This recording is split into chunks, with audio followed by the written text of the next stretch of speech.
For years, the hidden fortresses of the cartels deep inside Mexico's jungles were seen as untouchable. Armed guards, massive financial networks, and drug routes stretching across the border turned them into kingdoms in the shadows that even satellites struggled to trace. Successive U.S. administrations tried everything: police raids, prosecutors, even special forces, but the machinery of narcotics kept turning, threatening the lives of tens of thousands of Americans every year. Then, in 2025, everything changed. A bold decision from Washington rewrote the rules. The fight against cartels was no longer a matter of police and courts, but the shape of a full-scale war. The climax came when 12 American fighter jets took off, carrying the message that the cartel's era of immunity had ended. But behind that dramatic show of force lies a deeper story. Why did the United States choose this moment to overhaul its entire policy? What pushed Washington to elevate criminal gangs into national enemies? Stay with Military Power as we uncover the answers. Don't forget to subscribe to Military Power and join us as we uncover the weapons, strategies, and political choices behind this new war on cartels. Now let's get back to the video. The jungle was quiet until the silence broke apart. 12 F-22 Raptors cut across the night sky, their radar signatures nearly invisible, their engines whispering above the horizon. Then, in a synchronized moment, precision bombs dropped through the canopy. A billion-dollar fentanyl laboratory, once hidden under thick foliage, erupted in fire. This was not a police raid with sirens and flashlights. It was an act of war. For the first time, the United States deployed its most advanced stealth fighters not against foreign armies, but against a cartel fortress. In one sweep, a site that had churned out poison for the American market was reduced to rubble. The image was cinematic. Flames rising, metal twisted, guards powerless. The war on drugs had changed forever. Witnesses described the sky glowing as if dawn had come early. Some thought it was an earthquake when the ground trembled. Others said it felt unreal, like watching a battlefield unfold in their backyard. For communities long used to cartel intimidation, the strike was terrifying, yet strangely liberating. A reminder that the U.S. was willing to reach across borders with unmatched force. The choice of the F-22 was deliberate. This aircraft was built to dominate the skies against rival nations, equipped with stealth, supercruise, and sensors that fuse radar, infrared, and electronic signals into one deadly picture. Using it against a cartel lab sent a signal far beyond Mexico. Washington was ready to treat cartels as national security threats. No target, no matter how remote, was safe. The strike was about psychology as much as destruction. For years, cartel leaders hid behind jungle cover and armed patrols, convinced they were untouchable. That illusion ended the moment the bombs fell. Suddenly, every night sky could hide an American stealth jet. Fear became part of the strategy, forcing criminals to question every convoy and every safe house. Yet this escalation raised uneasy questions. Was it a one-time warning? Or the beginning of a new era where America uses warplanes against non-state actors near its borders?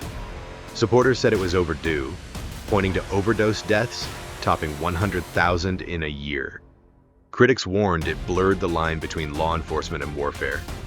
Either way, the rules had shifted overnight, and the shockwaves reached far beyond the jungle. The strike was also political theater. For the White House, showcasing power in such a visible way was meant to prove strength at home and abroad. At the same time, it pressured Mexico's government, showing that hesitation would no longer be tolerated. The bombs were not just falling on drug labs, they were falling on the old limits of the drug war itself. But to understand why Washington dared to send stealth jets into cartel territory, we need to look at the intelligence and surveillance that prepared the battlefield long before the Saint. The battlefield was prepared long before the first jet screamed over the jungle, and the secret was simple. The U.S. government turned the sky into both a counting room and a courtroom. Intelligence platforms, high-altitude planes, patrol aircraft, satellites, and drones collected images, signals, and movement patterns, while analysts stitched the raw material into clear, actionable pictures. What looked sudden on the surface was actually the result of patient mapping, and those maps made precise action possible. This preparation shaped the tempo of later strikes. Cartel commanders who believed they were safe behind jungle walls never saw the invisible net thrown over their operations. In the shadows, surveillance turned scattered movements into patterns, and patterns into vulnerabilities. High-altitude reconnaissance provided the widest picture, and the U-2 Dragon Lady was at the center of that effort. Flying at 70,000 feet, the U-2 used synthetic aperture radar and long-range optics to see through clouds and dense canopy. It revealed tire tracks, hidden airstrips, and even the outlines of buried labs. These capabilities allowed operators to monitor permanent features that ground units could never track consistently. When the U-2 kept circling the same areas, data began to overlap. Routes emerged, supply depots aligned, and rendezvous points once thought random suddenly looked like a deliberate grid.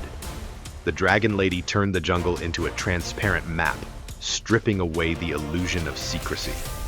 Closer to the ground, the P-8 Poseidon shifted from its traditional anti-submarine role to become a cartel hunter. Its sensors scanned wide areas with multi-mode radar, intercepted bursts of radio traffic, captured phone chatter, and transmitted high-resolution imagery back to command centers. In practice, this meant convoys moving at night could be tracked, license plates identified, and heat signatures of men hiding beneath trees exposed. When long-range mapping from the U-2 was layered with Poseidon's real-time tracking, entire convoys could be shadowed from the jungle to the highway, and finally to stash houses inside towns. The P-8 became a flying detective, one that never slept, and could follow trails too dangerous for human agents on the ground. These flights multiplied quickly. Records show more than a dozen sorties in 10 days, with overlapping patrols that built relentless pressure. Each pass made it harder for cartel operatives to disappear, and every intercepted call or thermal signature became another thread leading back to the network's core. Signals intelligence and financial forensics filled the final gaps. Cell tower triangulation, intercepted radio chatter, and bank transfers linked names to movement and money. Algorithms sorted the noise faster than human teams ever could. Fusion centers hosted analysts from the military, DEA, and prosecutors who ran terabytes of data through automated filters. What emerged were target packages, neat files listing coordinates, times, and evidence that could guide both legal action and precision strikes. This new tempo reshaped Washington's choices. Missions once framed as reactive raids became proactive campaigns. Analysts matching imagery to phone pings gave decision-makers a real-time playbook instead of speculation. That change allowed prosecutors to press stronger cases, diplomats to confront Mexico with proof, and the Pentagon to plan limited strikes with confidence. In short, surveillance converted suspicion into proof, and proof into policy options that reached far beyond law enforcement. The invisible war in the sky set the stage for visible action on the ground. Those target packages did more than clear legal hurdles. They became the foundation for a bolder step still. A coordinated campaign of arrests and extraditions that would test whether mapped intelligence could truly dismantle a sprawling criminal empire. At daybreak, Mexico launched an operation that looked more like a battlefield raid than a legal handover. In a single move, 29 cartel bosses were loaded into armored convoys, escorted by helicopters, and rushed to military airfields. By sunrise, planes were already crossing the skies, carrying some of the most notorious figures in the hemisphere toward American soil. For decades, extraditions happened one by one. Now Mexico and the United States broke with tradition, proving they could act with speed and force. The sudden scale sent a message. The cartel stronghold was no longer untouchable, and even entrenched criminals could be uprooted overnight. It was a reminder that state power, when aligned, could reach deeper than cartel intimidation. Among the men handed over were individuals whose names had haunted law enforcement for generations. Rafael Caro Quintero, accused of orchestrating the 1985 torture and killing of DEA agent Enrique "Kiki" Camarena, was finally placed in U.S. custody.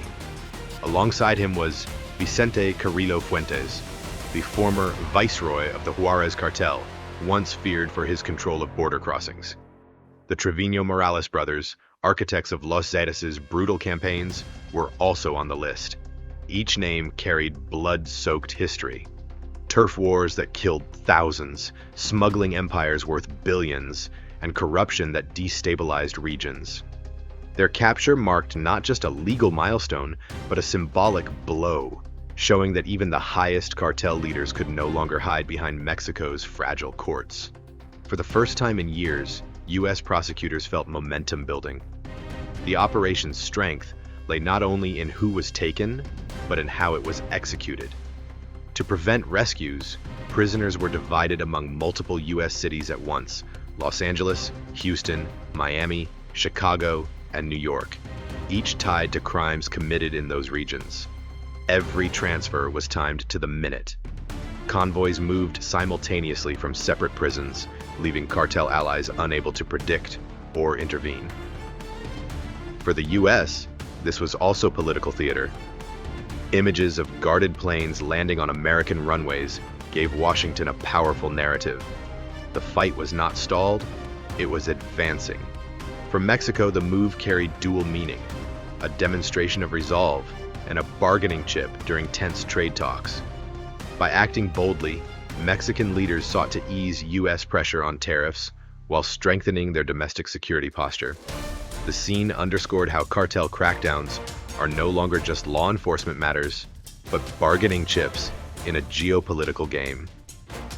While the extradition struck like a thunderclap, the deeper question was what it really changed.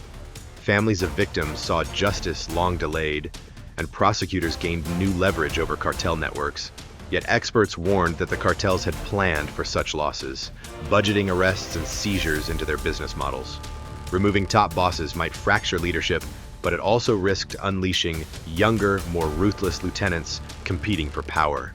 In the United States, law enforcement prepared for spillover violence, tightening security around courts and neighborhoods with deep Mexican ties. Alongside the spectacle of chains and planes, Washington unveiled the deeper legal foundation that reframed cartels not only as criminals, but as terrorists, opening the door to a war fought on new terms.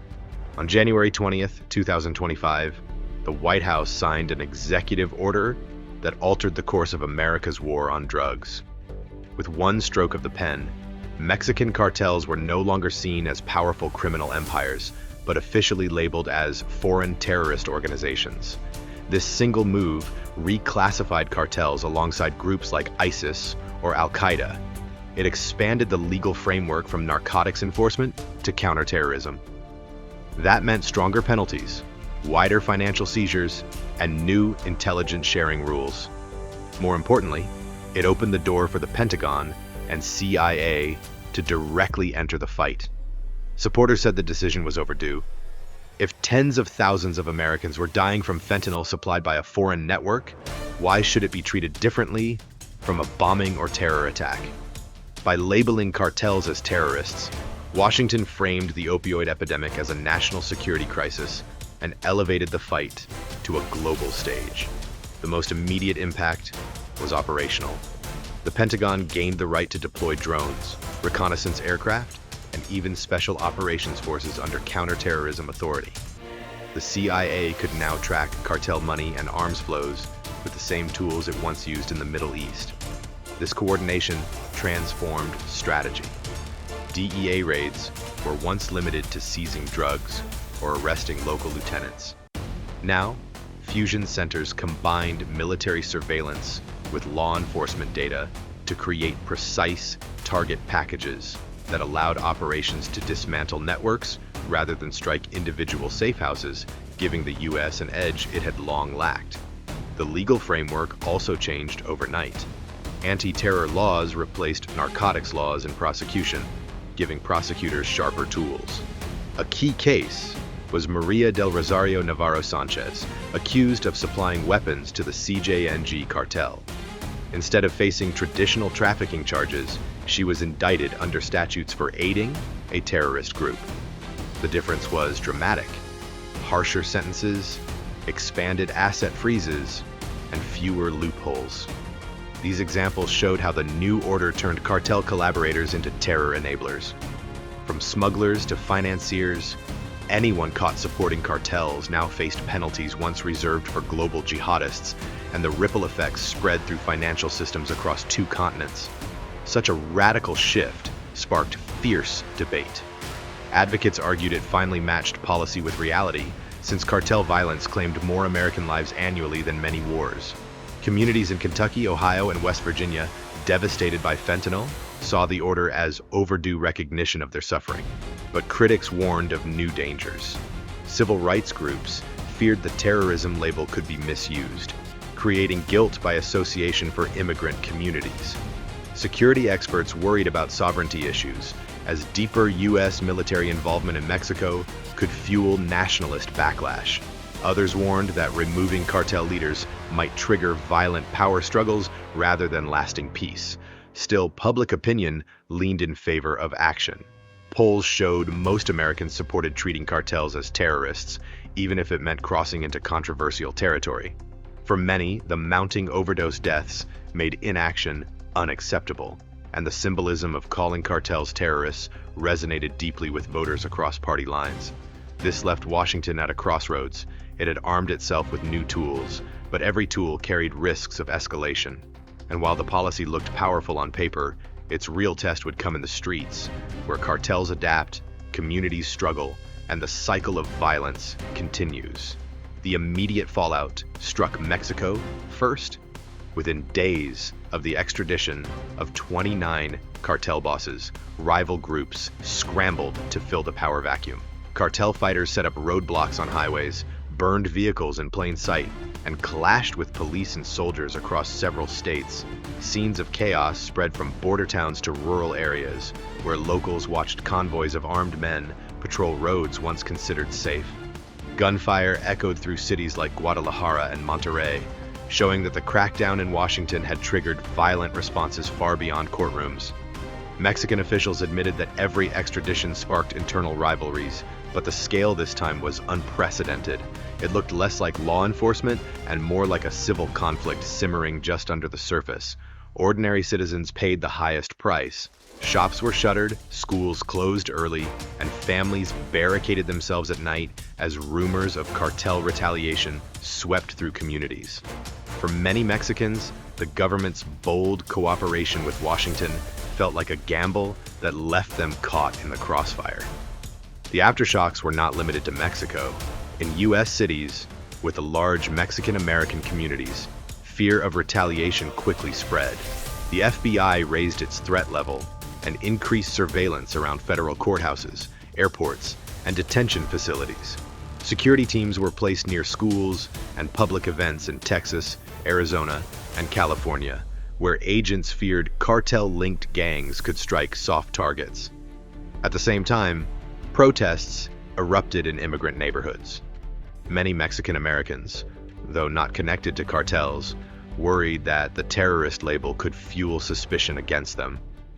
Demonstrations in Los Angeles and Chicago carried signs reading, "We are families, not terrorists." These fears were not unfounded, as history showed how sweeping policies could blur the line between criminals and innocent communities. Local leaders warned that heavy-handed crackdowns might push vulnerable youth into gang recruitment, repeating the same cycle the government was trying to break. Some analysts even compared the mood to the post-9/11 era, when entire communities felt the weight of suspicion. The question grew sharper. How could Washington hit cartels without tearing apart the trust of Mexican-American communities? Together, these reactions created a fragile security environment on both sides of the border. For Mexico, the challenge was maintaining order while avoiding open warfare between rival cartels. For the United States, the challenge was balancing aggressive counterterrorism with civil rights and community trust. The social cost was already visible. Cross-border trade slowed as truckers feared hijackings. Tourism numbers dropped in border towns once dependent on weekend visitors. Families with ties on both sides felt trapped, watching as politics and violence cut through their daily lives. Experts compared the situation to a pressure cooker, warning that every strike against the cartels carried two consequences, one immediate in the form of seizures and arrests, and one delayed in the form of reprisals and unrest. The more Washington escalated, the more society on both sides of the border absorbed the shockwaves. And the longer the conflict continued, the harder it became to imagine a path back to stability without even greater costs. And from these chaotic reactions, the bigger question now emerged: what direction will the long-term effects of this campaign ultimately take?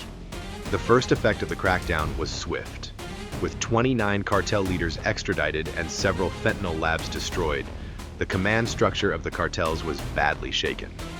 DEA reports suggested that drug flows into Texas and Arizona dropped noticeably in the days following the raids. Officials pointed to this decline as proof that the new strategy was working. But the relief did not last. Removing the bosses created a dangerous vacuum. Lieutenants and rival gangs rushed in to seize control of drug routes, sparking clashes across northern Mexico. In American cities, allied gangs began to fight over who would dominate local distribution. Neighborhoods turned into battlegrounds. Families in border towns reported hearing gunfire at night, and schools in some regions closed their doors. The turbulence proved a hard lesson. Dismantling leadership does not automatically end the trade. Often, it accelerates violence. History shows that the fall of one kingpin usually opens the door for several more, often younger and more brutal, to rise. History offers a clear warning. When the Medellin and Cali cartels collapsed in Colombia during the 1990s, their downfall gave rise to Mexico's Sinaloa and Los Zetas cartels. These groups became more violent and global in reach, proving that dismantling one empire can create space for another. This reality fuels a fierce political debate in Washington. Supporters of the campaign insist that every extradition and strike is a victory. They argue that such operations save lives by disrupting the flow of deadly fentanyl. For them, bold action is necessary, especially when overdose deaths in the United States have already exceeded 100,000 in a single year. Numbers like these demand decisive measures, not hesitation. Until those deeper issues are addressed, the spiral will not end. Each strike may offer short-term relief, but the long-term cost could grow heavier with every operation.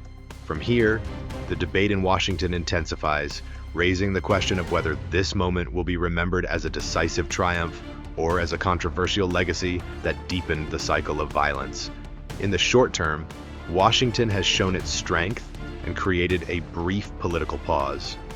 Mexico, facing pressure, has avoided direct economic sanctions, while the U.S. demonstrates to voters that decisive action is possible. These visible results feed the idea that military tools can silence cartel threats, at least for now. But the long-term reality is less certain.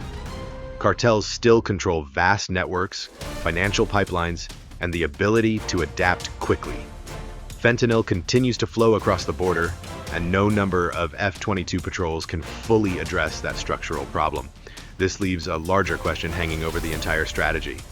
Is labeling cartels as terrorists and deploying advanced jets a real path to ending the crisis? Or is it simply the opening move of another cycle of violence? America may write new rules in the sky, but the outcome will always be decided on the ground. Wars show us the limits of weapons, but peace shows us the true strength of people. Subscribe to the channel and join the discussion in the comments. Let's keep exploring not only how wars are fought, but also how peace can be built. Your voice matters. Together we can learn, debate, and remind the world that knowledge is the first step toward a safer future.